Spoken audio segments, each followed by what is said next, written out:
Well, look at that. Time for another edition of This Is True Really Something. News. That's the one. So listen, if you would like, subscribe, and follow This Is True Really News, that'd be great. I'm getting to the point where I don't care because I know soon we're going to be so wealthy I can have servants do this for me. I think Manfred will be the one to take over this part of the show. He'll do the teases. Okay. And I believe Alfredo and Linda will kind of co-host my stories. I, on the other hand, I like Linda, but Alfredo is kind of a wiener. He can be a little tough. I know. He's kind of an acquired taste. Okay. So anyway, if you would like, subscribe, and follow This Is Really News so those three people have a job. And I don't have to worry about working. 6 days a week. Days a week. Thank you. Like, subscribe, and follow. And if you find a weird news story that we'd like, which is pretty much any weird news story, TITR@netradio.network. Thank you.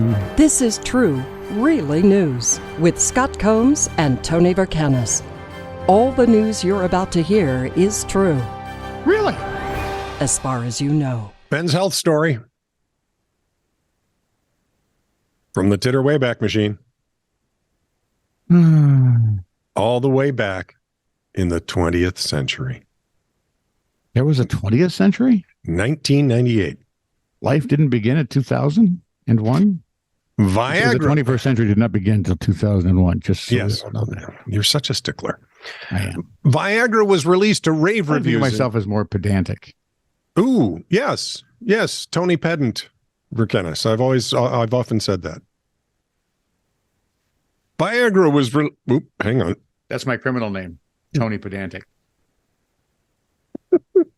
From the East Coast Pedantics. Viagra was released to rave reviews in 1998 and is still a huge moneymaker for Pfizer, which reported more than $2 billion in sales in 2012 alone. Was that up? Sorry. It's all looking up for Pfizer. Sorry. Pfizer never set out to cure erectile dysfunction, by the way. Just make money off it. The invention of Viagra was a bit of a miraculous accident. Pfizer researchers were testing batches of a new angina medicine. Now, angina is for chest pains. Okay. What? Wouldn't you love to be the test subject of? Yeah, right? No, my chest still hurts, but well. Medicine was called UK 92480. And then the subjects began reporting some Interesting side effects. Sure. Further testing revealed that UK 92480 inhibited the production of an enzyme that undermined erections, called erection undermining enzymes. The product was Scientists renamed, are always so clever. in a wise move, they renamed it Viagra and became the fastest selling drug of all time. There you go. No, I'm thinking of all the names that must have been bandied about in that meeting. I think it probably took a week because the first 4 or 5 meetings were just. Let's call it Boing the first, or Bounce. Let's. Oh, we can call it cock-a-doodle-doo. There we are. Yeah. See, and after all those, the meeting would just degenerate. Right. Where was I now? Oh, remember New York City's Grand Central Terminal? They misspelled Georgia O'Keeffe's name. Right. Yes, I remember that. Oh, my God. We covered that here on This Is True Really News. We did. Now, that's just the first of it, apparently. Mm-mm. According to the Associated Press, the state's Department of Transportation installed a new sign in Queens to identify the Jackie Robinson Parkway, which was established way back in 1997. Robinson was the man who broke the color barrier in American baseball. But the DOT forgot the C in Jackie's first name. And the scary part was, they said, don't worry, the sign was quickly replaced with the correct spelling.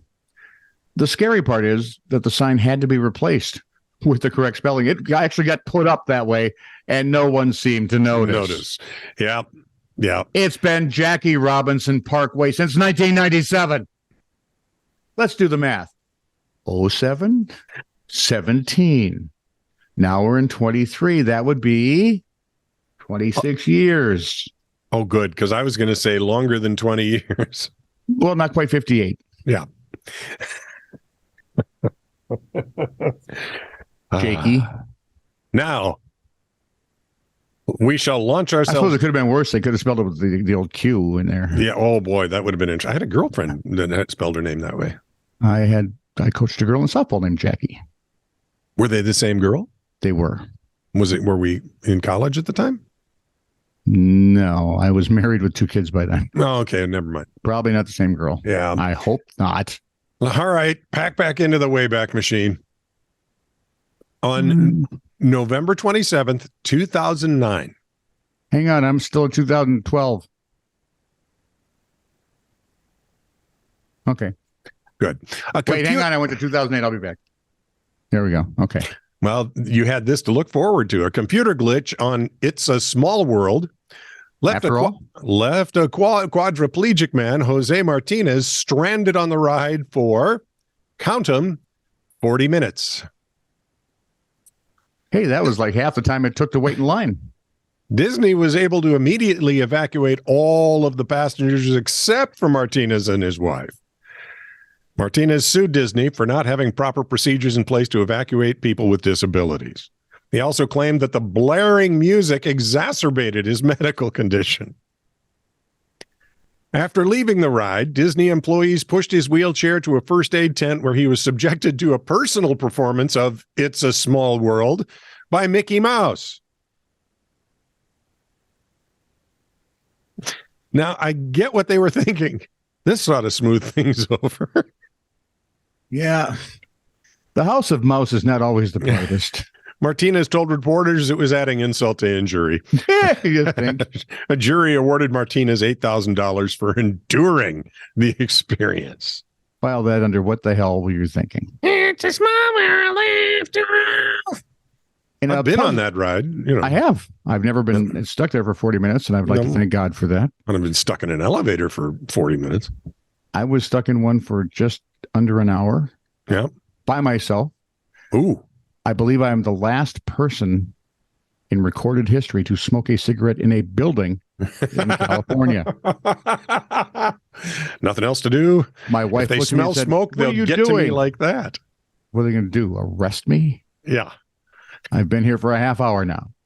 I'll trust Having me. a cigarette. I was done with my cigarette by the time it was so non-smoking was such a big deal all of a sudden that this elevator actually still had the ashtray in the wall. Oh, perfect. I remember those. I remember using those.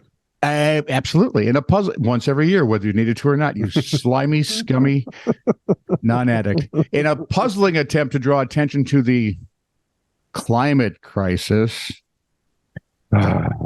Which is it now? Are we heating up, cooling down? Both. The glacier is going to eat us or drown us. Whatever happens means it's happening, and we did it, except for the hottest day on record that everyone was screaming about. Yeah. Because compared to 5,000 years ago, we're cooler. By cooler, do you mean less warm or just more hip? We've been no. Yeah, we're cooler than it was warmer 5,000 years ago. So you're That's talking what I mean. temperature-wise, not status-wise. Huh? Yeah. In a puzzling attempt to draw attention to let's go with the so-called climate crisis. Okay. Three peoples, because this is what you do to call attention to a climate crisis. You deface a woolly mammoth at the Royal BC Museum in Victoria. That's in Canada. Is reported by the Times Colonist. A woman allegedly used her hands to paint the mammoth's tusks pink. A group called On to Ottawa has claimed responsibility for the vandalism. The painter, Laura, says in a video posted online, if the government does not enact a citizens' assembly to tackle the climate and ecological crises in the next 1 to 2 years, then we will be traveling to Ottawa to demand one. In the next 1 to 2 years. Now, what's the latest countdown to our demise? Oh, I've lost track. Well, didn't King Charles come up with another one? I mean, he's put out about 600 sure we're supposed to be dead last Tuesday, but I couldn't do it because I had a hair appointment. between all the Thank you. Between all the apocalypses from the Bible nuts Hey, yep. and all the death threats from the climate crisis nuts, Yeah. Yep. I figure I've survived about, I don't know, 47 apocalypses. Well, if you just look at the history of all of the claims, Yeah. they've never come true. The good news is, because they're environmental whack jobs, there was water-based paint that was cleaned off the tub. 3 people were arrested. Fouling the water like that. Oh my goodness. Do you know how much less water there is available because of that? Be enough to paint 2 tusks. Holy Pete. Some kid in sure right Bangladesh now, needs a drink of water and you just in the ruined desert, a camel is dying. That's right. For lack of a slurp. Well, probably half a slurp, really. Half a slurp, yeah. Yeah. They carry a lot of it. They do. And they slurp big. They're camels. This is true, really news. Send email to TITR@netradio.network.